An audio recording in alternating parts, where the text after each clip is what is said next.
Welcome to Lakshya learning app and YouTube channel. ഇന്ന് നമ്മൾ നോക്കുന്നത് 2017 നടന്ന ഫയർമാൻ്റെ എക്സാമിൽ ഇംഗ്ലീഷിലെ 20 ക്വസ്റ്റ്യൻസിൻ്റെ വർക്കൗട്ടാണ്. നമുക്ക് സെഷനിലേക്ക് പോകാം. ഫയർമാൻ്റെ എക്സാമിന് ഇംഗ്ലീഷിലെ 20 ക്വസ്റ്റ്യൻസാണ് നമ്മൾ നോക്കുന്നത്. ഫസ്റ്റ് ക്വസ്റ്റ്യൻ നോക്കാം. He came here yesterday, add a suitable question tag. Question ടാഗിൻ്റെ ക്വസ്റ്റ്യൻ ആണ് ആദ്യം തന്നെ ചോദിക്കുന്നത്. മിക്കവാറും 20 ക്വസ്റ്റ്യൻസ്, ഇംഗ്ലീഷ് 20 ക്വസ്റ്റ്യൻസ് ഉള്ള ഓൾമോസ്റ്റ് എല്ലാ എക്സാംസിനും ഉറപ്പായിട്ടുണ്ടാകുന്ന ഒരു ക്വസ്റ്റ്യനാണ് ക്വസ്റ്റ്യൻ ടാഗ് എന്ന് പറയുന്നത്. ക്വസ്റ്റ്യൻ ടാഗിൻ്റെ ഒരു ക്വസ്റ്റ്യൻ കിട്ടിക്കഴിഞ്ഞാൽ ആദ്യം ശ്രദ്ധിക്കേണ്ട കാര്യം, സെൻറ്റൻസ് വായിച്ച് നോക്കുക. തന്നിരിക്കുന്ന സെൻറ്റൻസ് പോസിറ്റീവാണോ നെഗറ്റീവ് ആണോ എന്ന് നോക്കുക. ഹീ കെയിം ഹിയർ യെസ്റ്റർഡേ, അതിനകത്ത് നെഗറ്റീവ് വേർഡ്സ് ഒന്നുമില്ല, സെൻറ്റൻസ് പോസിറ്റീവാണ്. അപ്പോൾ ഇനി അടുത്ത റൂൾ എന്താണെന്ന് വെച്ചാൽ, സെൻറ്റൻസ് പോസിറ്റീവ് ആണെങ്കിൽ ക്വസ്റ്റ്യൻ ടാഗ് നെഗറ്റീവിൽ എഴുതുക, സെൻറ്റൻസ് നെഗറ്റീവ് ആണെങ്കിൽ ക്വസ്റ്റ്യൻ ടാഗ് പോസിറ്റീവിൽ എഴുതുക. ഇവിടെ സെൻറ്റൻസ് പോസിറ്റീവ് ആയതുകൊണ്ട് ക്വസ്റ്റ്യൻ ടാഗ് തീർച്ചയായിട്ടും എന്തിൽ എഴുതാൻ പാടുള്ളൂ? നെഗറ്റീവിൽ എഴുതാൻ പാടുള്ളൂ. 4 ഓപ്ഷനിലും പോയിട്ട് നെഗറ്റീവ് ഏതൊക്കെയെന്ന് നോക്കുക. ബിയും സിയും ഡിയും നെഗറ്റീവാണ്, എ നെഗറ്റീവ് അല്ല. അപ്പോൾ അത് നമ്മുടെ ഓപ്ഷന് പൂർണ്ണമായിട്ട് ഒഴിവാക്കുക. ഇനി അറിയാതെ പോലും നിങ്ങൾ എ മാർക്ക് ചെയ്യാൻ പാടില്ല എന്നാണ് അതിൻ്റെ അർത്ഥം. ക്ലിയർ ആണ്? ഇനി നോക്കുക. ഡോണ്ട് ഹി ഉണ്ട്, ഡിഡിൻറ്റ് ഹി ഉണ്ട്, ഡസിൻറ്റ് ഹി ഉണ്ട്. ഈ ഡു, ഡസ്, ഡോണ്ട് ഒക്കെ വരുമ്പോൾ പ്രത്യേകം ശ്രദ്ധിക്കേണ്ട കാര്യം, ഈ ഡു, ഡസ്, ഡോണ്ട് ഒക്കെ വരുമ്പോൾ സെൻറ്റൻസിനകത്ത് ഒരു ഓക്സിലറി വെർബ് പറഞ്ഞിട്ടില്ല എങ്കിലാണ് ഡു, ഡിഡ്, ഡസ് വരുന്നത്. തന്നിരിക്കുന്ന സെൻറ്റൻസിനകത്ത് ഒരു ഓക്സിലറി വെർബ് ഉണ്ടെങ്കിൽ ആ ഓക്സിലറി വെർബിനെ അതുപോലെ എടുത്തെഴുതി നമുക്ക് എന്ത് ചെയ്യാം? ക്വസ്റ്റ്യൻ ടാഗ് എഴുതാം. എന്നാൽ തന്നിരിക്കുന്ന സെൻറ്റൻസിൽ ഓക്സിലറി വെർബ് ഇല്ലെങ്കിൽ സെൻറ്റൻസിലെ മെയിൻ വെർബിനെ എടുത്ത് സ്പ്ലിറ്റ് ചെയ്യുക. സെൻറ്റൻസിലെ മെയിൻ വെർബ് ഏതാണ്? He came here yesterday. He എന്ന് പറയുന്നത് വെർബല്ല, ഇവിടെ എന്ന് പറയുന്നത് വെർബ് എന്ന് വെച്ചാൽ ഒരു പ്രവൃത്തിയാകണം, അല്ല. യെസ്റ്റർഡേ എന്ന് വെച്ചാൽ ഇന്നലെ, ഒരു പ്രവൃത്തിയല്ല. പിന്നെ അവിടെ ഒരു ഒറ്റ വാക്കേ പെൻഡിങ് ഉള്ളൂ, കെയിം. കെയിം എന്നുള്ള വാക്കിനെ നിങ്ങൾ എങ്ങനെയൊക്കെ സ്പ്ലിറ്റ് ചെയ്താലും നിങ്ങൾക്ക് 3 ഓപ്ഷൻസേ കിട്ടുന്നുള്ളൂ. ഒന്നുകിൽ ഡു, അല്ലെങ്കിൽ ഡിഡ്, അല്ലെങ്കിൽ ഡസ്. ക്ലിയർ ആണ്? തന്നിരിക്കുന്ന സെൻറ്റൻസിൽ ഒരു ഓക്സിലറി വെർബ് ഇല്ലെങ്കിൽ, ക്വസ്റ്റ്യൻ ടാഗിൻ്റെ ക്വസ്റ്റ്യനകത്ത് ഒരു ഓക്സിലറി വെർബ് ഇല്ലെങ്കിൽ മെയിൻ വെർബിനെ എടുത്തിട്ട് സ്പ്ലിറ്റ് ചെയ്യുക. മെയിൻ വെർബിനെ എടുത്ത് എങ്ങനെയൊക്കെ സ്പ്ലിറ്റ് ചെയ്താലും നിങ്ങൾക്ക് 3 ഉത്തരമേ കിട്ടത്തുള്ളൂ, ഡു, ഡിഡ്, അല്ലെങ്കിൽ ഡസ്. ഇനി എവിടെ ഡു എഴുതും? V1 ആണെങ്കിൽ ഡു എഴുതുക, V2 ആണെങ്കിൽ ഡിഡ് എഴുതുക. ഇനി വെർബിൻ്റെ അവസാനം യെസ് എന്ന് കിടക്കുകയാണെങ്കിൽ ഡസ്. ഡു, ഡിഡ്, ഡസ്സിൽ യെസ്സിൽ അവസാനിക്കുന്ന ഒരെണ്ണമേ ഉള്ളൂ, ഡസ്. അപ്പോൾ വെർബിൻ്റെ അവസാനം എസ് എന്ന് വന്നു കഴിഞ്ഞാൽ ഡസ് എഴുതുക. ക്ലിയർ ആണ്? ഇനി നമുക്ക് ഈ കെയിം എന്നുള്ള വാക്ക് V1 ആണോ V2 ആണോ V3 ആണോ നോക്കുക. ശ്രദ്ധിക്കേണ്ട കാര്യം, come V1, came V2, come V3. മറക്കരുത്, സ്ഥിരം PSC ഏതെങ്കിലുമൊക്കെ ക്വസ്റ്റിനകത്ത് V1, V2, V3 ഇട്ട് തരുന്നതിൽ ഉപയോഗിക്കുന്നൊരു വാക്കാണ് ഈ കം, കെയിം, കം എന്ന് പറയുന്നത്. Come V1, came V2, come V3. പലരും കം, കെയിം, കെയിം എന്നാണ് പഠിച്ചു വെച്ചിരിക്കുന്നത്. തെറ്റാണ്. നമുക്ക് has come, have come, had come എന്നൊക്കെ പറയാം. കാരണം എന്താണ്? ഹാസ്, ഹാവ്, ഹാഡിൻ്റെ കൂടെ V3 മാത്രമേ ഉപയോഗിക്കാൻ പാടുള്ളൂ. കം V3 തന്നെയാണ്. അപ്പോൾ അവിടെ come V1, came V2, come V3. ഇനി ഇവിടെ കൊടുത്തിരിക്കുന്നതാണ് കെയിം ആണ്. കെയിം എന്താണ്? അപ്പോൾ V2 ആണ്. V2 ആണെങ്കിൽ നമ്മുടെ ആൻസർ എന്താണ്? ഡിഡ് ആണ്. അപ്പോൾ ഇവിടെ ഡിഡിൻറ്റ് ഹി ആണ് ആൻസർ. ബാക്കിയെല്ലാം പോയി. ക്ലിയർ ആണ്? ഇനി അല്ലെങ്കിലും നമുക്ക് വേണമെങ്കിൽ ഒരു എളുപ്പവഴിക്ക് എഴുതാൻ പറ്റും. എന്താണ്? ഇവിടെ ഒരൊറ്റ ഓപ്ഷന് മാത്രമേ പോസിറ്റീവ് ടാഗും നെഗറ്റീവ് ടാഗും കൊടുത്തിട്ടുള്ളൂ. ഏതിനാ? ഡിഡിന് മാത്രമേ പോസിറ്റീവ് ടാഗും നെഗറ്റീവ് ടാഗും കൊടുത്തിട്ടുള്ളൂ. പോസിറ്റീവ് ടാഗ് ആൻസർ അല്ലാന്ന് ആദ്യമേ നമ്മൾ ക്യാൻസൽ ചെയ്ത് കളഞ്ഞു. അപ്പോൾ പിന്നെ അതിന് നെഗറ്റീവ് ടാഗ് വേണമെങ്കിൽ എഴുതാം. ഒരു റിസ്കി എലമെൻ്റ് ആണ്. അങ്ങനെയും നമുക്ക് ആൻസർ വേണമെങ്കിൽ ചെയ്യാം, ഒരു നിവൃത്തിയില്ലെങ്കിൽ. പക്ഷേ എൻ്റെ റൂൾ ഇതാണ്. റൂൾ ഫോളോ ചെയ്ത് പോവുകയാണെങ്കിൽ നമുക്ക് എന്താണ്? കെയിം V2 ആയതുകൊണ്ട് ഡിഡ് എന്ന് വന്നു. സെൻറ്റൻസ് പോസിറ്റീവ് ആയതുകൊണ്ട് ഇൻറ്റ് ചേർത്തു, നെഗറ്റീവ് ടാഗ്. ക്ലിയർ ആണെന്ന് വിശ്വസിക്കുന്നു. അടുത്ത ചോദ്യം, രണ്ടാമത്തെ ക്വസ്റ്റ്യൻ ശ്രദ്ധിക്കുക. A house is built by him. A house is built by him. Change the voice എന്നാണ് കൊടുത്തിരിക്കുന്നത്. ആക്റ്റീവ് പാസീവിൽ സാധാരണ ഒരു ക്വസ്റ്റ്യൻ ചോദിക്കുമ്പോൾ ചേഞ്ച് ഇൻ ടു പാസീവ് അല്ലെങ്കിൽ ചേഞ്ച് ഇൻ ടു ആക്റ്റീവ് എന്ന് തരും. അപ്പോൾ നമുക്ക് വ്യക്തമാണ് തന്നിരിക്കുന്ന ക്വസ്റ്റ്യൻ ആക്റ്റീവിലാണോ പാസീവിലാണോ. എന്നാൽ ഇവിടെ ചേഞ്ച് ദി വോയിസ് എന്ന് മാത്രമേ കൊടുത്തുള്ളൂ. ചേഞ്ച് ദി വോയിസ് എന്ന് മാത്രം കൊടുക്കുമ്പോഴുള്ള പ്രശ്നം എന്താണ്? തന്നിരിക്കുന്ന സെൻറ്റൻസ് ആക്റ്റീവ് ആണോ പാസീവ് ആണോ എന്ന് ആദ്യം നമ്മൾ ഐഡൻറ്റിഫൈ ചെയ്യണം. ഐഡൻറ്റിഫൈ ചെയ്തതിന് ശേഷം മറ്റൊരു വോയിസിലേക്ക് കൺവേർട്ട് ചെയ്യുക. ആകെ 2 വോയിസേ ഉള്ളൂ, ആക്റ്റീവും പാസീവും. അപ്പോൾ ഇവിടെ ശ്രദ്ധിക്കേണ്ട കാര്യം, a house is built by him. ഒന്നുമില്ല, കണ്ടുപിടിക്കാൻ വളരെ എളുപ്പം. ബൈ എന്ന പ്രിപ്പോസിഷൻ വരുന്നത് ഏത് വോയിസിലാണ്? എപ്പോഴും പാസീവ് വോയിസിലാണ്. ഓർത്ത് വച്ചേക്കുക. ബൈ എന്ന പ്രിപ്പോസിഷൻ എപ്പോഴും വരുന്നത് ഏതിനകത്താണ്? പാസീവ് വോയിസിനകത്താണ്. അപ്പോൾ തന്നിരിക്കുന്നത് ഏതാണ്? പാസീവ് വോയിസ് ആണെന്ന് വ്യക്തമാണ്. ഇനി ചേഞ്ച് ദി വോയിസ് എന്നാണ് പറഞ്ഞിരിക്കുന്നത്. ചേഞ്ച് ദി വോയിസ് എന്ന് പറയുമ്പോൾ പാസീവ് വോയിസ് ആണ് തന്നിരിക്കുന്നത്. അപ്പോൾ പിന്നെ ഒറ്റ വോയിസേ ഉള്ളൂ മാറ്റാൻ. ഏതാണ്? Active voice. ഇനി ശ്രദ്ധിക്കേണ്ട കാര്യം, പാസീവ് വോയിസിനകത്ത് ഈസോ ആമോ ആറോ വന്നു കഴിഞ്ഞാൽ, പാസീവ് വോയിസിനകത്ത് ഈസോ ആമോ ആറോ വന്നു കഴിഞ്ഞാൽ, വെറുതെ നിങ്ങൾ നോക്കിയാൽ മതി, വെറുതെ ഈസോ ആമോ ആറോ ഉണ്ടോ നോക്കിയാൽ മതി. പാസീവ് വോയിസിനകത്ത് ഈസോ ആമോ ആറോ വന്നു കഴിഞ്ഞാൽ ആക്റ്റീവിലേക്ക് മാറ്റുമ്പോൾ V1 അല്ലെങ്കിൽ വെർബിനൊപ്പം എസ് ഓർ ഇഎസ് ഉണ്ടായിരിക്കണം. ഇനി അതില്ലെങ്കിൽ മറ്റൊരു ഓപ്ഷൻ ഉണ്ട്, ഡു അല്ലെങ്കിൽ ഡസ് എന്നുണ്ടായിരിക്കണം. ക്ലിയർ ആണ്? അപ്പോൾ പാസീവ് വോയിസിൽ ഈസ് എന്നോ ആമെന്നോ ആറെന്നോ ഉണ്ടെങ്കിൽ ആക്റ്റീവിലേക്ക് മാറ്റുമ്പോൾ ഈ വാക്കുകൾ മാത്രം, ഈ ഓക്സിലറി മാത്രം നോക്കിയാൽ അത് വേറൊന്നോടെ നോക്കണ്ട. ഈസോ ആമോ ആറോ ഉണ്ടെങ്കിൽ ആക്റ്റീവിലേക്ക് മാറ്റുമ്പോൾ V1 അല്ലെങ്കിൽ വെർബിനൊപ്പം എസ് ഓർ ഇഎസ് ഉണ്ടായിരിക്കണം. ഇനി അതില്ലെങ്കിൽ ഡു അല്ലെങ്കിൽ ഡസ് എങ്കിലും ഉണ്ടായിരിക്കണം. അപ്പോൾ ഇവിടെ ഒരു ഓപ്ഷനകത്ത് എന്തില്ല? ഡൂവും ഡസ്സും ഇല്ല. അപ്പോൾ രണ്ടാമത്തെ ഓപ്ഷൻ ആദ്യമേ ക്യാൻസലായി പോയി. ഇനി V1 അല്ലെങ്കിൽ വെർബിനൊപ്പം എസ് ഓർ ഇഎസ് ആണ് നമ്മുടെ ആൻസർ. ഈ ബിൽഡ് എന്ന് പറയുന്ന വാക്കാണ് ഇവിടെ 4ലും കൊടുത്തിരിക്കുന്നത്. ശ്രദ്ധിക്കുക, build V1, built V2, built V3. Build V1, built V2, built V3. ശ്രദ്ധിക്കുക. അപ്പോൾ ഇവിടെ നമുക്ക് ഏതേ ആൻസർ വരാൻ പാടുള്ളൂ? V1 വെർബിനൊപ്പം എസ് ഓർ ഇഎസ് വരുന്ന ഫോമിൽ ഇവിടെ ആൻസറേ വരാൻ പാടുള്ളൂ. എന്തുകൊണ്ട്? ഈസ് എന്ന് കിടക്കുന്നുണ്ട്. ഈസായാലും ആമായാലും ആറായാലും ശരി, ആക്റ്റീവിലേക്ക് മാറ്റുമ്പോൾ V1 അല്ലെങ്കിൽ വെർബിനൊപ്പം എസ് ഓർ ഇഎസ് ഉണ്ടായിരിക്കണം. അപ്പോൾ സിയും ഡിയും ക്യാൻസലായി പോയി. കാരണം എന്താണ്? സിക്കകത്ത് ബിൽറ്റ് എന്നാണ് കിടക്കുന്നത്. V1 വെർബിനൊപ്പം എസ് ഓർ ഇഎസ് അല്ല, ഇവിടെയും ബിൽറ്റ് എന്നാണ് നടക്കുന്നത്. V1 വെർബിനൊപ്പം എസ് ഓർ ഇഎസ് ഇല്ല. ആ രണ്ട് ഓപ്ഷൻ ക്യാൻസലായി. ഇനി എയും ബിയും സെയിം ആണ്. ഇവിടെ ബിൽഡ്സ് എന്ന് കിടക്കുന്നു, ഇവിടെ ബിൽഡ് എന്ന് കിടക്കുന്നു. അത് പ്യൂർ കോമൺ സെൻസ് ആണ്. ഇവിടെ എന്താ കിടക്കുന്നത്? ഹീ എന്ന് കിടക്കുന്നത്. ഹീ എന്ന് പറഞ്ഞാൽ ഒരാളെ ഉള്ളൂ. അല്ലെങ്കിലും he, she, it. He, she, ഇറ്റിനോടൊപ്പം എപ്പോഴും നമ്മൾ എന്ത് ഉപയോഗിക്കാൻ പാടുള്ളൂ? സിംഗുലാർ വെർബേ ഉപയോഗിക്കാൻ പാടുള്ളൂ. Very important. ഹീ, ഷീ, ഇറ്റിനോടൊപ്പം എപ്പോഴും സിംഗുലാർ വെർബേ ഉപയോഗിക്കാൻ പാടുള്ളൂ. അപ്പോൾ ഈ രണ്ട് ഓപ്ഷൻ നോക്കുക. ഏത് വെർബാണോ എസ്സിൽ അവസാനിക്കുന്നത് അതാണ് സിംഗുലാർ വെർബ്. ഏത് വെർബാണോ എസ്സിൽ അവസാനിക്കുന്നത് അതാണ് സിംഗുലാർ വെർബ്. അപ്പോൾ ഹീ ബിൽഡ് എ ഹൗസ് എന്ന് പറയുന്നത് സിംഗുലർ അല്ല, പ്ലൂറൽ ആണ്. അപ്പോൾ ഇവിടുത്തെ ആൻസർ ഏതാണ്? He builds A house. ഒന്നുകൂടെ പറയാൻ ക്ലിയർ ആണ്. തന്നിരിക്കുന്ന സെന്റൻസ് ആദ്യം ആക്റ്റീവ് ആണോ പാസീവ് ആണോ നോക്കുക. കാരണം ഇവിടെ ചേഞ്ച് ദ വോയിസ് എന്ന് മാത്രമേ കൊടുത്തുള്ളൂ. അതുകൊണ്ടാണ് ചേഞ്ച് ഇൻ ടു പാസീവ് എന്ന് പറയുന്നത് നമുക്കറിയാം തന്നിരിക്കുന്ന ആക്റ്റീവ് ആണെന്ന്. അപ്പോൾ പാസീവ് ആണെന്ന് ഇവിടെ നമ്മൾ എങ്ങനെയാണ് തിരിച്ചറിയുന്നത്? ബൈ എന്ന പ്രിപ്പോസിഷൻ, സെന്റൻസിന്റെ എൻഡിൽ ബൈ എന്ന പ്രിപ്പോസിഷൻ കിടപ്പുണ്ടെങ്കിൽ അത് പാസീവ് വോയിസ് ആണ്. അപ്പോൾ ഇവിടെ ആക്റ്റീവിലേക്ക് മാറ്റുക. ഇനി പാസീവ് വോയിസിനകത്ത് എവിടെയെങ്കിലും ഈസ് എന്നോ ആമെന്നോ ആറെന്നോ വന്നു കഴിഞ്ഞാൽ ആക്റ്റീവിലേക്ക് മാറ്റുമ്പോൾ V1 അല്ലെങ്കിൽ വെർബിനൊപ്പം എസ് ഓർ ഇഎസ് വരണം, അല്ലെങ്കിൽ ഡു ഡസ് വരണം. ഈ രണ്ട് ആൻസറേ ഉള്ളൂ, വേറെ ഒരു ആൻസറും ഇല്ല. ഒന്നുകിൽ V1 അല്ലെങ്കിൽ വെർബിനൊപ്പം എസ് ഓർ ഇഎസ് വരണം, അല്ലെങ്കിൽ ഡു എന്നോ ഡസ് എന്നോ വരണം. അപ്പോൾ ഇവിടെ V1 വെർബിനൊപ്പം എസ് ഉള്ള രണ്ട് ഓപ്ഷനേ ഉള്ളൂ. അപ്പോൾ സിയും ഡി നമ്മൾ ആദ്യമേ കളഞ്ഞു. ഇനി ഹീ എന്ന് പറയുന്നത് ഒരാളേ ഉള്ളൂ. അപ്പോൾ അതിൻ്റെ കൂടെ സിംഗിൾ ആയതുകൊണ്ട്, ഹീ സിംഗിൾ ആയതുകൊണ്ട് ഹീൻ്റെ കൂടെ സിംഗുലാർ വെർബ് ഉപയോഗിക്കാൻ പാടില്ല. അല്ലെങ്കിൽ ഇങ്ങനെ കാണാൻ പഠിച്ചു വയ്ക്കാം, ഹീ, ഷീ, ഇറ്റിനോടൊപ്പം എപ്പോഴും എസ്സിൽ അവസാനിക്കുന്ന വെർബേ ഉപയോഗിക്കാൻ പാടുള്ളൂ. അപ്പോൾ ഇവിടെ എസ്സിൽ അവസാനിക്കുന്ന ഏതാണ്? ബിൽഡ് ആണോ ബിൽഡ്സ് ആണോ? ഡെഫിനറ്റ്ലി ബിൽഡ്സ് ആണ്. അപ്പോൾ നമ്മുടെ answer he builds A house. Clear ആണ്. അടുത്ത ക്വസ്റ്റ്യൻ, മൂന്നാമത്തെ ക്വസ്റ്റ്യൻ നോക്കുക. Complete the sentence. If you study well dash. ശ്രദ്ധിക്കേണ്ട കാര്യം, സ്ഥിരം ചോദിക്കുന്നതാണ് ഇഫ് ക്ലോസിൻ്റെ ക്വസ്റ്റ്യൻസ്. സെന്റൻസിൻ്റെ ആരംഭത്തിലോ സെന്റൻസിൻ്റെ മധ്യത്തിലോ എവിടെയെങ്കിലും ഇഫ് എന്ന ക്ലോസ്, ഇഫ് എന്ന വാക്ക് കിടപ്പുണ്ടെങ്കിൽ അത് ഇഫ് ക്ലോസിൻ്റെ ക്വസ്റ്റ്യൻ ആണ്. ഇഫ് ക്ലോസിൻ്റെ ക്വസ്റ്റ്യനകത്ത് ശ്രദ്ധിക്കേണ്ട ഒരു പ്രധാനപ്പെട്ട കാര്യം ഇവിടെ പറയാം. സെന്റൻസിനകത്ത് V1 അല്ലെങ്കിൽ വെർബിനൊപ്പം എസ് ഓർ ഇഎസ് വന്നാൽ, ഇഫ് ക്ലോസിൻ്റെ ഒരു സെന്റൻസിനകത്ത് V1 അല്ലെങ്കിൽ വെർബിനൊപ്പം എസ് ഓർ ഇഎസ് വന്നാൽ,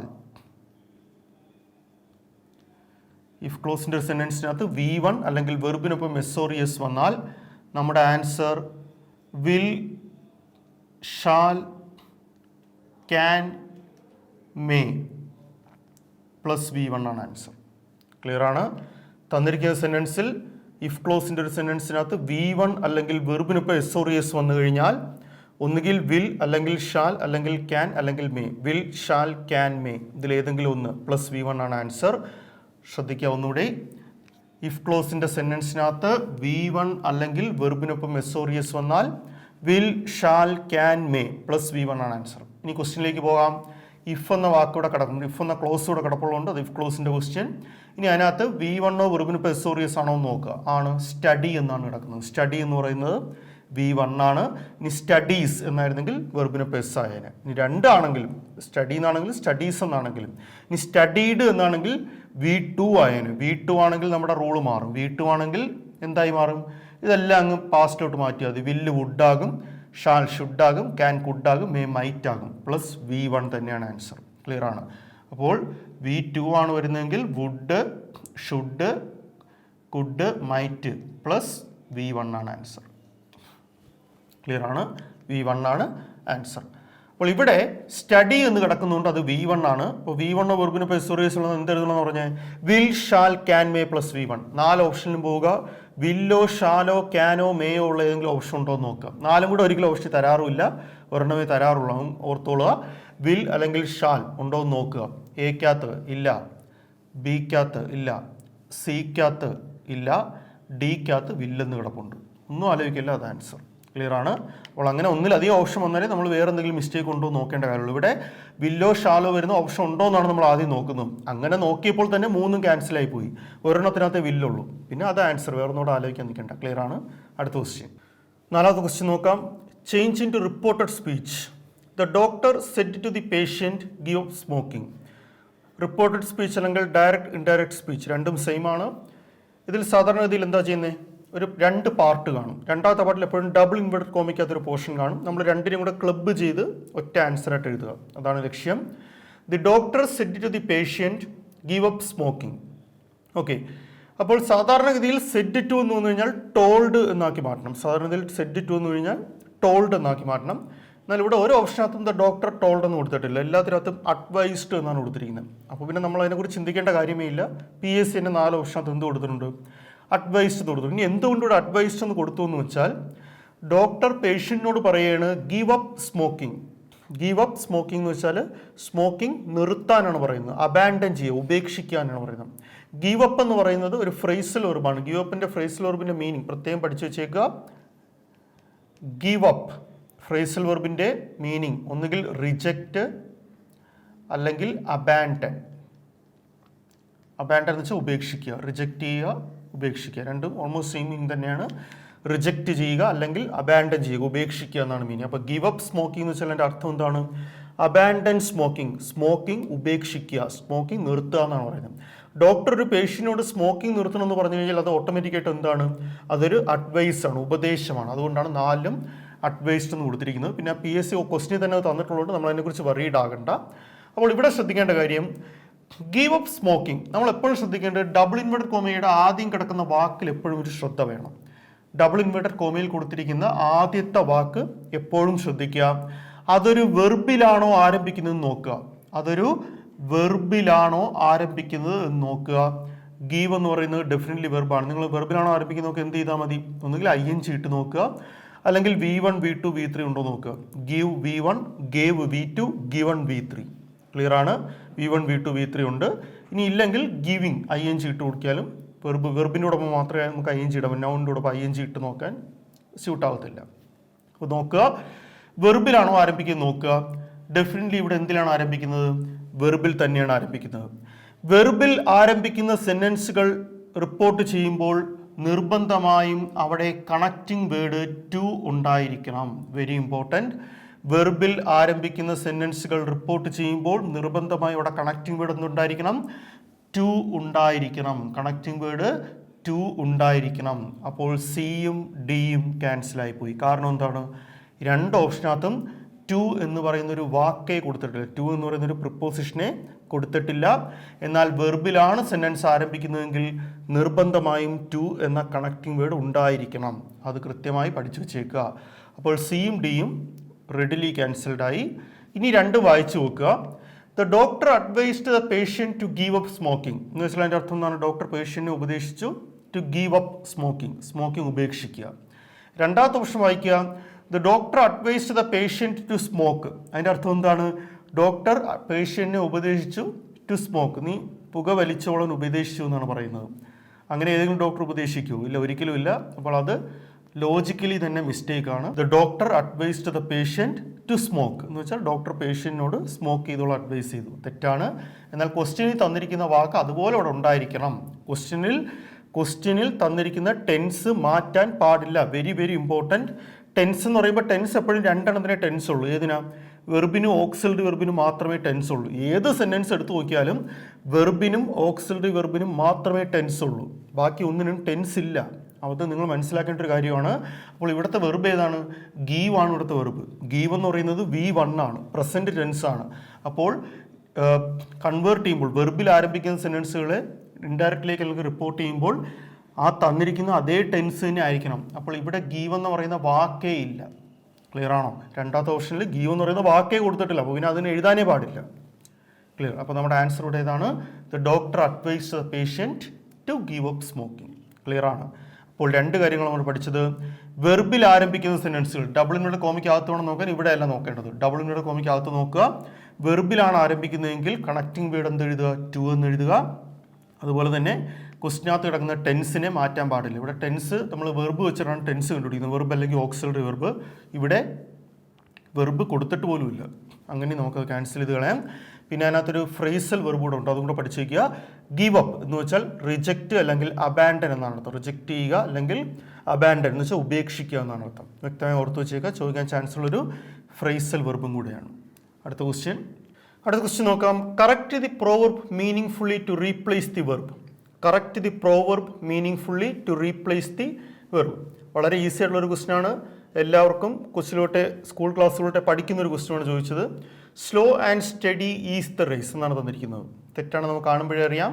slow and steady is the race തെറ്റ്. ശരിക്കും എന്താണ്? Slow and steady wins the race ആണ്. ഓക്കെ. അല്ലെങ്കിലും പ്രോവർബുകൾ എപ്പോഴും സിമ്പിൾ പ്രസൻറ്റ് ടെൻസിൽ എഴുതാറുള്ളൂ. നമ്മൾ ഓർത്ത് വെച്ചേക്കുക. പ്രോവർബ്സ് എപ്പോഴും സിമ്പിൾ പ്രസൻറ്റ് ടെൻസിൽ ഉപയോഗിക്കാറുള്ളൂ. Slow and steady is the race തെറ്റ്. Slow and steady wins the race ആണ് ശരി. ക്ലിയർ ആണ്? ഇനി ഒരു 3 പ്രോവർബ്സോട് നോക്കുക. An idle man's mind is devil's workshop. ഒരു അലസമായിരിക്കുന്ന ഒരു വ്യക്തിയുടെ ബ്രെയിൻ എന്ന് പറയുന്നത് സാത്താൻ്റെ പണിപ്പുരയാണെന്നാണ് പറയുന്നത്. അപ്പോൾ ഐഡിൽ മാൻസ് മൈൻഡിന് പകരം ബ്രെയിൻ എന്ന് തന്നാലും ശരിയാണ്. Idle man's brain is devil's workshop, അതും ശരി തന്നെയാണ്. Then as you sow shall you reap. As you sow shall you reap. ഇവിടെ സോയുടെ സ്പെല്ലിംഗ് പ്രത്യേകം ശ്രദ്ധിക്കുക. ഇവിടെ SOW, ഇവിടെ SO. ക്ലിയർ ആണ്? As you sow shall you reap. നമ്മൾ വിതയ്ക്കുന്നതേ കൊയ്യൂ എന്ന് പറയുന്നതിൻ്റെ ഇംഗ്ലീഷ് പ്രോവർബാണ്. Then speech is silver, silence is golden. Clear? Speech is silver, silence is golden. 3 പഠിച്ചു വെച്ചേക്കുക. An idle man's brain is devil's workshop. As you so shall you reap. Speech is silver, silence is golden. ഇത് 2 രീതിയിലാണ് ചോദിക്കുന്നത്. ഒന്ന്, ഇതുപോലെ തെറ്റിച്ച് നിന്നിട്ട് അതിനെ കറക്റ്റ് ചെയ്യാൻ ചോദിക്കാം. 2, ഇതിലേതെങ്കിലും ഒരു പോർഷൻ അണ്ടർലൈൻ ചെയ്ത് നിന്നിട്ട് ബ്ലാങ്ക് ഇട്ട് നിന്നിട്ട് ഫില്ല് ചെയ്യാനും ചോദിക്കാം. കഴിഞ്ഞ കമ്പനി ബോർഡ് എക്സാമിന് ചോദിച്ച question idle man's brain dash എന്ന് പറഞ്ഞിട്ട് ചോദിച്ചിരുന്നു. ഡെവിൾസ് വർക്ക്ഷോപ്പ് 4 ഓപ്ഷൻ കൊടുത്തിരുന്നു. അപ്പോൾ അത് കൃത്യമായിട്ട് നിങ്ങൾ വളരെ കുറച്ച് പ്രോബ്സ് എന്ത് ചെയ്യുക, സെലക്ട് ചെയ്ത് പഠിച്ചു വെച്ചേക്കാം. ഒരു 10-20 പ്രോബ്സ് മതി. നമ്മൾ സ്ഥിരം കേട്ടിട്ടുള്ളതും ഇമ്പോർട്ടൻ്റ് ആയിട്ടുള്ള കുറച്ച് പ്രോബ്സ് മാത്രം സെലക്ട് ചെയ്ത് വയ്ക്കുക. ഇത് 3ഉം ഇമ്പോർട്ടൻസ് ഉള്ള പ്രോബ്സ് ആണ്. അതുപോലെ കുറച്ചും കൂടെ സെലക്ട് ചെയ്ത് വെച്ച് പഠിച്ചു പോകുക. അടുത്ത ക്വസ്റ്റ്യൻ നോക്കുക. Find the plural form of louse. Louses, lees, lices, lice എന്നൊക്കെയാണ് കിടക്കുന്നത്. നിങ്ങൾക്ക് ഇംഗ്ലീഷിൽ പ്ലൂറൽ ഫോമേഷൻ എന്ന് പറയുന്നൊരു ടോപ്പിക്ക് തന്നെ പഠിക്കാറുണ്ട്. സിംഗുലർ പ്ലൂറൽ ഒരുപാട് വേർഡ്സ് ആണ് ഇത് പഠിക്കാറുണ്ട്. അതിനകത്ത് ചില ടെക്നിക്സുകളുണ്ട്. ചില വാക്കുകൾ വന്നു കഴിഞ്ഞാൽ ഇങ്ങനെ എഴുതുന്ന ടെക്നിക്സുകളുണ്ട്. ചിലത് കാണാതെ പഠിക്കേണ്ടവയുണ്ട്. അതൊരു ഇത്തിരി ഒരു വാസ്റ്റ് ടോപ്പിക്കുമാണ്. കൃത്യമായി പഠിച്ചിട്ട് പോവുക. LD പോലത്തെ എക്സാം, ഡിഗ്രി ലെവൽ എക്സാമിന് ചോദിക്കാറില്ലെങ്കിലും LD ലെവൽ എക്സാംസിന് ഇടയ്ക്കിടയ്ക്ക് ചോദിക്കുന്ന ഒരു ക്വസ്റ്റ്യൻ ആണ്. അപ്പോൾ ഇവിടെ നോക്കുക. മൗസ് എന്ന് വന്നു കഴിഞ്ഞാൽ പ്ലൂറൽ മൈസ്, മൗസ്, മൈസ്. അതുപോലെ ലൗസ്, ലൈസ്. കാണാൻ പഠിച്ചു വെച്ചേക്കുക. Mouse, mice, louse, lice. അവിടെ നിങ്ങൾ തെറ്റിക്കാനായിട്ട് മൗസ്, മൗസസ് എന്നും ലൗസ്, ലൗസസ് എന്നൊക്കെ കൊടുത്തേക്കും. പ്രത്യേകം പഠിക്കുക. Mouse, mice, louse, lice. അതുപോലെ തന്നെയാണ് UM-ൽ അവസാനിക്കുന്ന വാക്കുകൾ. UM-ൽ അവസാനിക്കുന്ന വാക്കുകളുടെ പ്ലൂറൽ ഫോമിന് ആ UM-നെ മാറ്റിയിട്ട് പകരം A ഇട്ട് കൊടുത്താൽ മതി. നിങ്ങൾ ഉമ്മ എന്നങ്ങ് പഠിച്ചാൽ മതി. ഓക്കെ. അപ്പോൾ UM-ൽ അവസാനിക്കുന്ന വാക്കുകൾ UM മാറ്റിയിട്ട് A ഇട്ട് കൊടുത്താൽ മതി. എക്സാമ്പിൾ ബാക്ടീരിയം ബാക്ടീരിയം യു എമ്മിലാണ് അവസാനിക്കുന്നത്. യു എം മാറ്റിയിട്ട് അവിടെ എ ഇട്ടാൽ മതി. അപ്പോൾ എന്താവും? ബാക്ടീരിയ എന്നാവും. ക്ലിയർ ആണ്? ബാക്ടീരിയ എന്നാവും. അപ്പോൾ യു എമ്മിൽ അവസാനിക്കുന്ന വാക്കുകളെ മാറ്റിയിട്ട് എന്ത് ചെയ്യുക? എ ഇട്ട് കൊടുത്താൽ അവിടെ പ്ലൂറൽ ഫോമായി. ബാക്കി വാസ്റ്റ് ടോപ്പിക്കാണ്, നമുക്ക് നോക്കാം. അപ്പോൾ ഇവിടെ ശ്രദ്ധിക്കുക, find the plural form of louse. Louse, lice, mouse, mice രണ്ടും പഠിക്കുക, രണ്ടും ചോദിച്ചിട്ടുണ്ട്. Louse, lice, mouse, mice. അതുപോലെ യു എമ്മിൽ അവസാനിക്കുന്ന വാക്കുകളെ എന്ത് ചെയ്യുക? യു എം മാറ്റിയിട്ട് എ ഇട്ട് കൊടുക്കുക. അപ്പോൾ ബാക്ടീരിയം, ബാക്ടീരിയ. അതുപോലെ ഇറാറ്റം, ഇറാറ്റം, ഇറാറ്റ. കണ്ടോ? ഇറാറ്റം. ഈ ടി വരെ യു എം മാറ്റിയിട്ട് നമ്മൾ പകരം എ ഇട്ട് കൊടുത്തു. തീർന്നോടെ ആൻസറായി. ക്ലിയർ ആണ്? ഇത് രണ്ടും തൽക്കാലം ഓർത്ത് വെച്ചേക്കുക. അടുത്ത ക്വസ്റ്റിലേക്ക് പോകും. 7th question, each student has dash on problems. Each student has dash on problems. ശ്രദ്ധിക്കേണ്ട കാര്യം, ഈച്ചിന് ശേഷം സിംഗുലാർ നൗണെ ഉപയോഗിക്കാൻ പാടുള്ളൂ. ഇതങ്ങ് ഓർത്ത് വെച്ചിരുന്നാൽ മതി. ഈച്ചിന് ശേഷം സിംഗുലാർ നൗണെ ഉപയോഗിക്കാൻ പാടുള്ളൂ. അപ്പോൾ ഇവിടെ ശ്രദ്ധിക്കേണ്ട കാര്യം എന്താണ്? Each student has dash on problems. ഇവിടെ സ്റ്റുഡൻറ്റ് സിംഗുലാർ നൗൺ ഉപയോഗിച്ചിരിക്കുന്നത് ഹാസ് ഡാഷ് ഓൺ പ്രോബ്ലംസ്. ഇവിടെ ഇനി ഈ 4 ഓപ്ഷൻസ് നോക്കുക. അതിൽ സിംഗുലർ ഏതാണെന്ന് നോക്കിയാൽ മതി, നിങ്ങൾക്ക് ആൻസർ കിട്ടും. ദെയർ എന്ന് പറയുമ്പോൾ ഒന്നിൽ കൂടുതൽ പേരുണ്ടെങ്കിൽ ദെയർ എന്ന് പറയത്തുള്ളൂ. അവർ എന്ന് പറയുമ്പോൾ നമ്മുടെ എന്നാണ് അർത്ഥം. ഒന്നിൽ കൂടുതലുണ്ടെങ്കിൽ അവർ എന്ന് പറയത്തുള്ളൂ. അവേഴ്സ് എന്ന് പറഞ്ഞാലും ഒന്നിൽ കൂടുതലുണ്ടെങ്കിലേ അവേഴ്സ് എന്ന് പറയത്തുള്ളൂ. എന്നാൽ ഹിസ് എന്ന് പറഞ്ഞാൽ അവൻ്റെ എന്നാണ് അർത്ഥം, ഒരാളേ ഉള്ളൂ. അപ്പോൾ അവിടെ ഹിസ് എന്നോ ഹെർ എന്നുണ്ടെങ്കിൽ നമുക്ക് ആൻസർ എഴുതാം. രണ്ട് ശരിയാണ്. കാരണം ഹിസ് എന്ന് പറഞ്ഞാൽ അവൻ, അല്ലെങ്കിൽ ഹിസ്, ഹെർ എന്ന് വെച്ചാൽ അവളുടെ എന്നാണ്. അപ്പോൾ അവിടെ ഒരു വ്യക്തിയെക്കുറിച്ച് മാത്രമേ പറയുന്നുള്ളൂ. അവളുടെ സിംഗുലാർ നൗൺ ഏതാണ്? ഹിസ് അല്ലെങ്കിൽ ഹെർ. അത് പ്രോനൗൺസ് ആണ്. ഹിസ് അല്ലെങ്കിൽ ഹെർ ആണ് ആൻസർ. അപ്പോൾ ഈച്ചിന് ശേഷം സിംഗുലാർ നൗണോ പ്രോനൗണോ ഉപയോഗിക്കത്തുള്ളൂ എന്നങ്ങ് പഠിച്ചു വെച്ച് കഴിഞ്ഞാൽ അവിടെ ക്ലിയർ ആണ്. ക്ലിയർ ആണ്? ഇവിടെ 4 ഓപ്ഷൻ നോക്കുമ്പോൾ സിംഗുലാർ പ്രൊനൗൺ ഏതേ ഉള്ളൂ? ഹിസ് അല്ലെങ്കിൽ ഇപ്പോൾ ഹെർ ഉണ്ടായിരുന്നു, നമുക്ക് ഹെർ എഴുതാം. രണ്ടും കൂടെ ഓപ്ഷൻ തന്നാൽ ക്വസ്റ്റ്യൻ ക്യാൻസലായി പോവുകയും ചെയ്യും. അതുകൊണ്ട് ആണ് ഹിസ് തന്നിരിക്കുന്നത്. ഇനി ഹിസ് ഇല്ലെങ്കിൽ അവിടെ പകരം എന്ത് തരുമായിരുന്നു? ഹെർ എന്ന് തരുമായിരുന്നു. ക്ലിയർ ആണ്? അടുത്ത ക്വസ്റ്റ്യൻ. 8ാമത്തെ question, use the right tense form of the verb. പലർക്കും ബുദ്ധിമുട്ടുള്ള രീതിയാണ് ടെൻസ് എന്ന് പറയുന്നത്. Use the right tense form of the verb. Question വായിച്ചു നോക്കുക. The chief minister visits my house last year. The chief minister visits my house last year. ഓപ്ഷനകത്ത് correct form ഉപയോഗിക്കാനാണ് പറയുന്നത്. അപ്പോൾ തന്നിരിക്കുന്നതിൽ മിസ്റ്റേക്ക് ഉണ്ട്. Has visited, visited, will visit, had visited. അപ്പോൾ എല്ലാത്തിനകത്തും കിടക്കുന്ന വാക്ക് വിസിറ്റ് ആണ്. അപ്പോൾ ഇവിടെയാണ് മിസ്റ്റേക്ക് എന്ന് ക്ലിയർ ആണ്. വിസിറ്റ്സ് എന്നാണ് ക്വസ്റ്റ്യൻ കൊടുത്തിരിക്കുന്നത്. ഇവിടെ എല്ലാം visited, visited, will visit, had visited എന്നൊക്കെ കിടക്കുന്നത്. അപ്പോൾ ആ പോർഷനിലാണ് മിസ്റ്റേക്ക്. നമ്മൾ കറക്റ്റായിട്ടുള്ള ചൂസ് ചെയ്യുക. ഇത്ര എളുപ്പമുള്ള ക്വസ്റ്റ്യൻസ് വളരെ അപൂർവ്വം ചോദിക്കുകയുള്ളൂ. ശ്രദ്ധിക്കേണ്ട കാര്യം, ലാസ്റ്റ് ഇയർ തന്നിരിക്കുന്ന സെൻറ്റൻസിനകത്ത് last day, last week, last month, last year, last Sunday, അങ്ങനെ ലാസ്റ്റ് ചേർന്ന് വരുന്ന എല്ലാം last day, last week, last month, last year, last Sunday, last January, okay, last evening, last morning എന്നൊക്കെ പറഞ്ഞ് വരികയാണെങ്കിൽ ലാസ്റ്റ് ചേർന്ന് വരുന്ന എല്ലാം. അതുപോലെ 2 പോയിന്റും കൂടി, ഒന്ന് യെസ്റ്റർഡേ, ഒന്ന് എഗോ, സ്ഥിരം ചോദിക്കുന്ന 2 വാക്കുകളും കൂടെയാണ്. അപ്പോൾ സിമ്പിൾ പാസ്റ്റ്, ഇത്രയും വാക്കുകൾ കണ്ടു കഴിഞ്ഞാൽ അത് സിമ്പിൾ പാസ്റ്റ് ടെൻസ് ആണെന്ന് ഓർത്ത് വെച്ചേക്കുക. സിമ്പിൾ പാസ്റ്റ് എന്ന് പറഞ്ഞാൽ ഏത് ഫോം ഉപയോഗിക്കാൻ പാടുള്ളൂ? V2 ഫോം മാത്രമേ ഉപയോഗിക്കാൻ പാടുള്ളൂ. വെറും V2, വെറും സിമ്പിൾ പാസ്റ്റ് മാത്രമേ ഉപയോഗിക്കാൻ പാടുള്ളൂ. അവിടെ ഹാസ്, വില്ല്, ഹാഡ് തുടങ്ങിയ മറ്റ് ഓക്സിലറി വെർബുകൾ ഒന്നും കയറി വരാൻ പാടില്ല. വെറും simple past form V2 form മാത്രമേ ഉപയോഗിക്കാൻ പാടുള്ളൂ. ഇതാണ് V2 ഫോം.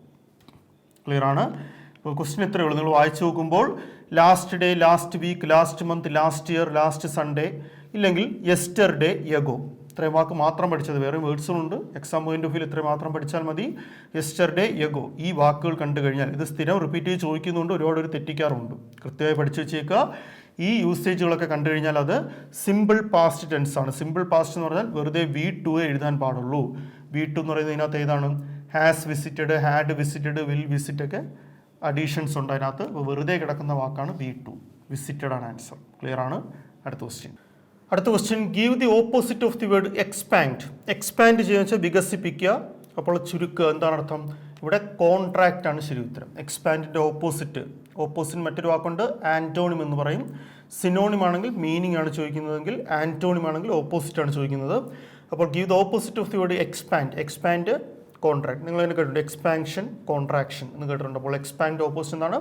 കോൺട്രാക്ട്. എന്നാൽ എക്സാം ഹോളിൽ ആ ഒരു 1.25 മണിക്കൂറിടയ്ക്ക് പെട്ടെന്ന് ധൃതി പിടിച്ച് ആൻസർ എഴുതുന്നവർക്ക് വേണ്ടിയാണ് ഇവിടെ കാറ്ററാക്ട് എന്നൊരു ഓപ്ഷൻ കൊടുത്തിട്ടുണ്ട്. കാറ്ററാക്ട് എന്ന് വെച്ചാൽ എന്താണ്? നമ്മൾ തിമിരത്തിനെയാണ് കാറ്ററാക്ട് എന്ന് പറയുന്നത്. ഒരു ഐ ഡിസീസാണ് കാറ്ററാക്ട് എന്ന് പറയുന്നത്. അപ്പോൾ ആ ഒരു ഇത് മാത്രം ഓർത്ത് വെച്ചിരിക്കുന്ന പറയുന്നത് പെട്ടെന്ന് ചാടിക്കൽ എഴുതാൻ വേണ്ടിയാണ് കാറ്ററാക്ട് എന്ന് കൊടുത്തിരിക്കുന്നത്. അപ്പോൾ എക്സ്പാൻഡ് ഓപ്പോസിറ്റ് കോൺട്രാക്ട്. അപ്പോൾ ഇയിൽ തുടങ്ങുന്ന ഒരു 5 ആൻറ്റോണിംസ് ആണ് ഇവിടെ പറയുന്നത്. Expand, contract, efficient, inefficient, eligible, ineligible, ever, never, exotic, familiar. Clear ആണ്? Expand, contract, efficient, inefficient, ever, never, eligible, ineligible, exotic, familiar. ഇനി എക്സോട്ടിക്കിന് ഫെമിലിയർ ഇല്ലെങ്കിൽ നിങ്ങൾക്ക് എന്ത് എഴുതാം? ഇൻഡിജിനസ് എന്ന് എഴുതാം. ഇൻഡിജിനസ്. ഓക്കെ. എക്സോട്ടിക് എന്ന് വെച്ചാൽ അൺഫെമിലിയർ എന്നാണ് അർത്ഥം. ഇൻഡിജിനസ് അല്ലെങ്കിൽ ഫെമിലിയർ. അപ്പോൾ നമ്മൾ നോക്കാം. Expand, contract, efficient, inefficient, eligible, ineligible, ever, never, exotic, familiar, exotic, indigenous. ഇത് രണ്ടായിട്ട് തന്നെ എഴുതി വെച്ചേക്കുക. ഓക്കെ. സെയിം ആണ്, പക്ഷെ രണ്ടായിട്ട് തന്നെ എഴുതി. കാരണം രണ്ടും കൂടെ ഒരുമിച്ച് എഴുതിയിട്ട് പഠിക്കുമ്പോൾ ഏതെങ്കിലും ഒന്നും മറന്നു പോകാനുള്ള ചാൻസ് ഉണ്ട്. രണ്ടായിട്ട് തന്നെ എഴുതി വെച്ചേക്കുക. Exotic, familiar, exotic, indigenous. അടുത്ത ക്വസ്റ്റ്യൻ, 10ാമത്തെ question. Pick out the word which is not a synonym of the given word. ഞാൻ നേരത്തെ പറഞ്ഞ സിനോണിം എന്ന് വെച്ച് കഴിഞ്ഞാൽ മീനിങ് എന്നാണ് അർത്ഥം. ഒരുപോലെ അർത്ഥം വരുന്ന വാക്കുകളെയാണ് സിനോണിംസ് എന്ന് പറയുന്നത്. Pick out the word which is not a synonym. Recent ആയിട്ട് ക്വസ്റ്റ്യൻ ചോദിക്കുമ്പോൾ എടുത്ത് ശ്രദ്ധിക്കേണ്ട ഒരു കാര്യം, പലരും സിനോണിമെന്നും ആൻറ്റോണിമെന്നും കണ്ടിട്ട് ചാടിക്കയറി ആൻസർ എഴുതാറുണ്ട്. ചെയ്യരുത്. ചിലപ്പോൾ ചില ക്വസ്റ്റിനകത്ത് നോട്ട് എ സിനോണിം എന്നായിരിക്കും തന്നിരിക്കുന്നത്. നിങ്ങൾ ആദ്യത്തെ വാക്ക് നോക്കുമ്പോൾ തന്നെ ഒരു വാക്ക് തന്നിട്ട്, ചിലപ്പോൾ ഒരു വാക്ക് തന്നിട്ട്, ഇവിടെ വാക്ക് തന്നിട്ടില്ല, ഒരു വേർഡ് തന്നിട്ട് അതിൻ്റെ സിനോണിം അല്ലാത്തതെന്നായിരിക്കും ചോദിക്കുന്നത്. നമ്മൾ ആദ്യത്തെ വാക്ക് നോക്കുമ്പോൾ തന്നെ അത് സിനോണിം ആയിരിക്കും. അതിനെ ടിക്ക് ചെയ്ത് വെച്ചിട്ട് വീട്ടിലൊന്നിരിക്കും. പിന്നെ നോക്കുമ്പോഴായിരിക്കും 1, 2, 3 എല്ലാം സിനോണിം ആയിരിക്കും. 4ാമത്തെ ആയിരിക്കും നോട്ട് എ സിനോണിം. അതുകൊണ്ട് ക്വസ്റ്റ്യൻ ശ്രദ്ധിച്ച് തന്നെ വായിച്ചു നോക്കുക. ഇവിടെ താഴെ 4 വാക്കുകൾ തന്നിട്ടുണ്ട്. അതിൽ സിനോണിം അല്ലാത്തതെന്നാണ് ചോദിക്കുന്നത്. സിനോണിം എന്ന് വെച്ചാൽ ഒരുപോലെ മീനിങ് വരുന്ന വാക്കുകളാണ് സിനോണിംസ് എന്ന് പറയുന്നത്. അപ്പോൾ ഈ 4 എണ്ണത്തിൽ 3 എണ്ണത്തിൻ്റെ അർത്ഥം ഓൾമോസ്റ്റ് സെയിം ആണ്, ഒരെണ്ണം വ്യത്യാസമുണ്ട്. അത് ഏതെന്നാണ് ചോദിക്കുന്നത്. ഇവിടെ ശ്രദ്ധിക്കേണ്ട കാര്യം, abandon, forsake, forgo. Abandon, forsake, forgo. 3ൻ്റെയും സിനോണിം എന്ന് പറയുന്നത് ഉപേക്ഷിക്കുക എന്നാണ്. 3ൻ്റെയും സിനോണിം എന്താണ്? ഉപേക്ഷിക്കുക എന്നാണ്. അപ്പോൾ അബാൻഡൻ ഉപേക്ഷിക്കുക, ഫോർസേക്ക് ഉപേക്ഷിക്കുക, ഫോർഗോ ഉപേക്ഷിക്കുക. എന്നാൽ ഫോറേ എന്ന് വെച്ച് കഴിഞ്ഞാൽ റെയ്ഡ് എന്നാണ് അർത്ഥം. ഫോറേ എന്ന് വെച്ചാൽ റെയ്ഡ്, അല്ലെങ്കിൽ ഒരു നമ്മൾ മറ്റൊരു സ്ഥലത്തേക്ക് അതിക്രമിച്ച് കിടക്കുന്നതിനെയും നമുക്ക് ഫോറേ എന്ന് പറയാം. അപ്പോൾ ഫോറയാണ് ഇവിടെ സിനോണിം അല്ലാതെ കിടക്കുന്നത്. കാരണം എന്താണ്? ബാക്കി 3ൻ്റെയും അർത്ഥം ഉപേക്ഷിക്കുക എന്നാണ്. എന്നാൽ ഫോറേ എന്ന് പറഞ്ഞാൽ റെയ്ഡ് നടത്തുക, അല്ലെങ്കിൽ മറ്റൊരിടത്തേക്ക് നമ്മൾ അതിക്രമിച്ച് കയറുക. ഇതിനെയൊക്കെയാണ് ഫോറേ എന്ന് പറയുന്നത്. അപ്പോൾ ഇവിടുത്തെ ആൻസർ ഒരു സംശയം വേണ്ട, ഫോറയാണ്. എന്നാൽ ഈ 3 വാക്കുകളും ഇപ്പോൾ തന്നെ പഠിച്ചു വയ്ക്കുക. കാരണം മറ്റൊരു എക്സാമിന് ചിലപ്പോൾ അബാൻഡൻ എന്ന വാക്ക് എന്നിട്ട് വെറുതെ അതിൻ്റെ സിനോണിം ചോദിക്കാം. ഫോർസേക്ക് എന്ന വാക്ക് എന്നിട്ട് അതിൻ്റെ സിനോണിം ചോദിക്കാം. ഫോർഗോ എന്ന വാക്ക് എന്നിട്ട് അതിൻ്റെ സിനോണിം ചോദിക്കാം. 3ൻ്റെ അർത്ഥം ഉപേക്ഷിക്കുക, റിജക്റ്റ് ചെയ്യുക, അല്ലെങ്കിൽ ഉപേക്ഷിക്കുക എന്നാണ് അർത്ഥം. ഫോറേ എന്നാൽ റെയ്ഡ് എന്നാണ് അർത്ഥം. 4ൻ്റെയും മീനിങ് ക്ലിയർ ആണ്. അടുത്ത പോയിന്റിലേക്ക് പോകാം.